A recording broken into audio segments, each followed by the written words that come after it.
इम्तियाज़ गुल साहब, मुझे आप कहिएगा, आपका पॉइंट जानना चाहूँगी इस पर। ये जो इस तरह का नारवा सलूक किया जा रहा है सहाफ़ियों से, क्या वजूहात हैं इसके पीछे? देखिए, बड़ी सीधी सी बात है कि रिवायतन हमारे यहाँ जो भी हुकूमत रही है उसको अपने नाकदीन, इख्तिलाफ राय रखने वाले सहाफ़ी हों, एंकर हों, वो पसंद नहीं होते।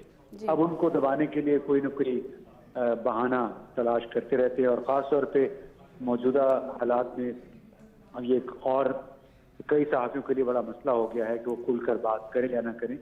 तो हमें तो एक बात तो ज़हन में रखनी चाहिए कि इजहार राय की आज़ादी आइन के आर्टिकल 19A के तहत बिल्कुल हमें जमानत मिली हुई, और उस पर कोई कंप्रोमाइज नहीं होना चाहिए। दूसरी बात यह है कि हर शख्स को, हर खातून को अपनी राय के इजहार की आज़ादी होनी चाहिए, इस पर कोई बंद नहीं रखनी चाहिए।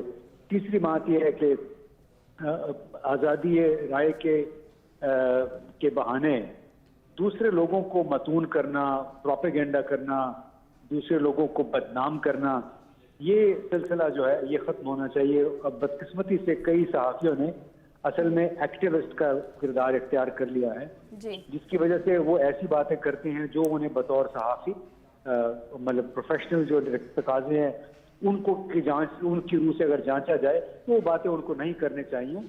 लेकिन अब हालात तो ज़्यादा चूँकि संजीदा हो गए हैं, लिहाजा सहाफ़ियों को पहली मरतबा है कि सदीक जान को दहशतगर्दी की दफ़ा के तहत उस पर FIR दर्ज की गई है।